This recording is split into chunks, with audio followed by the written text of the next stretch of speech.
Hi, Andrew here from BrickMeisterZ, and it's off to work we go, which means I'm going to be reviewing the new LEGO Disney Snow White and the Seven Dwarfs Cottage set.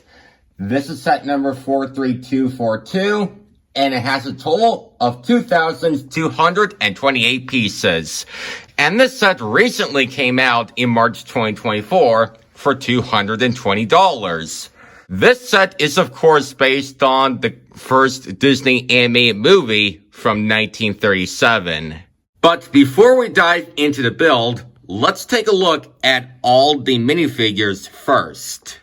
The first two minifigs are Snow White and Prince Florian, who both appeared in the Disney 100 Castle set. For Snow White, this figure has similar printing around her dress and torso. There's a fabric cloth attached to the head and a bow in her hair. And this hairpiece was first introduced in that Junior Mini Doll set from 2017.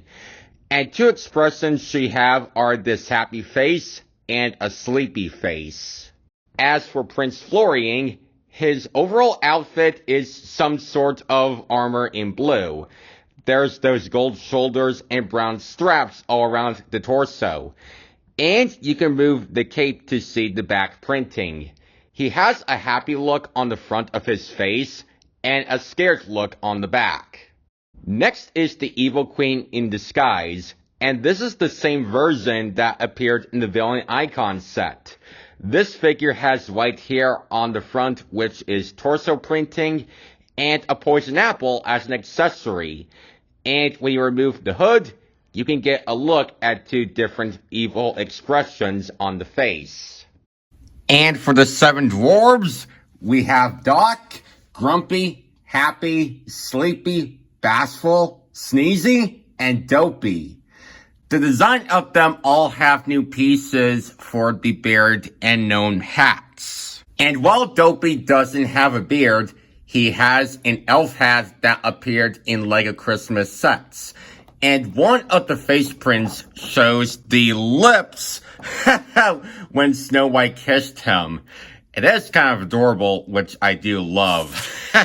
Speaking of which, you can take a look at the other dwarves with their different facial expressions.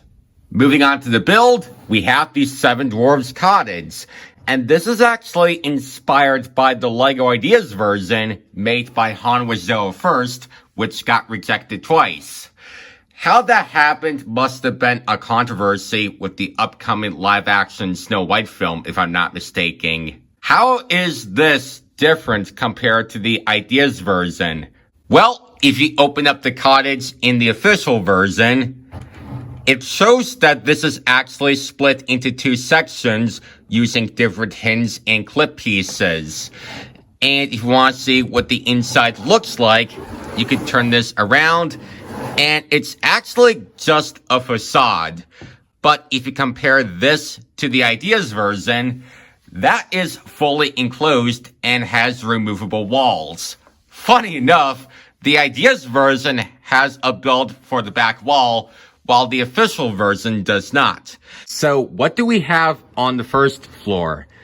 To the left, there is a fireplace that can't be lighted up by pressing a light brick, which is connected to the chimney. There's a broom in the back, which is a reference to Snow White cleaning up the cottage before the dwarves came back.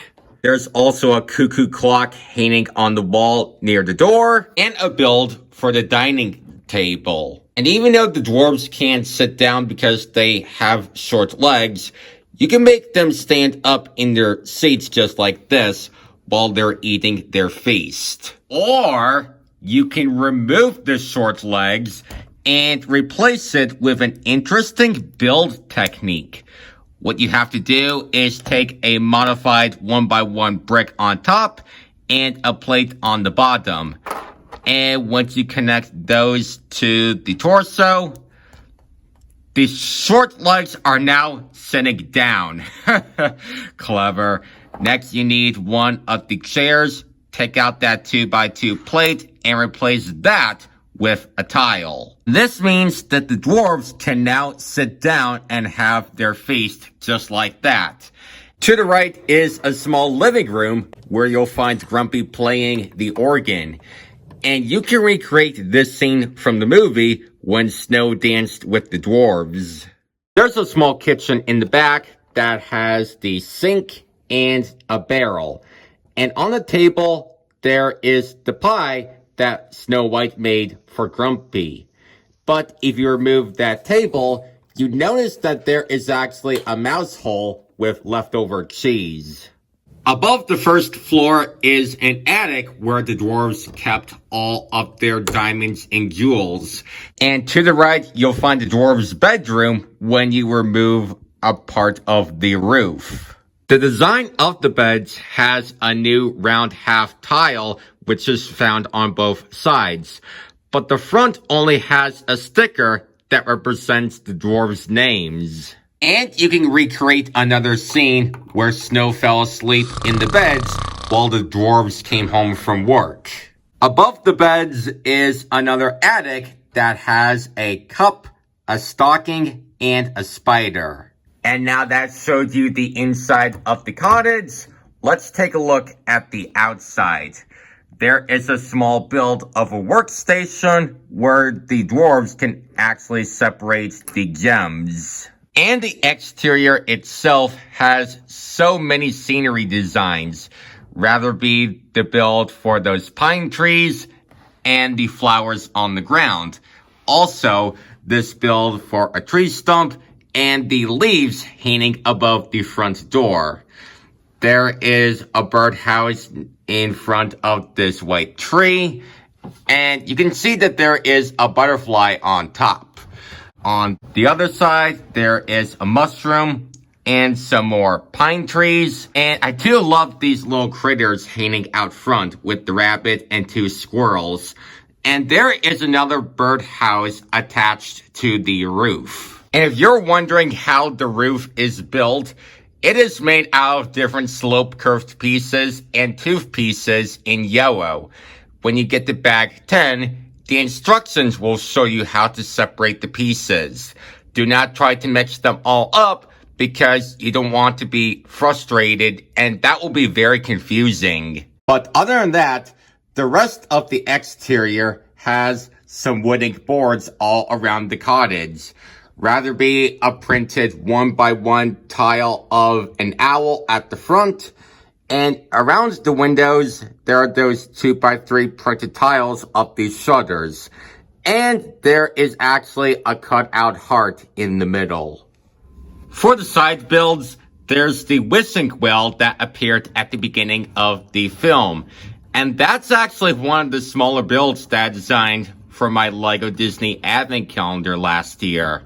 This does have two birds at the front, as well as a bucket, while Snow White actually cleans outside.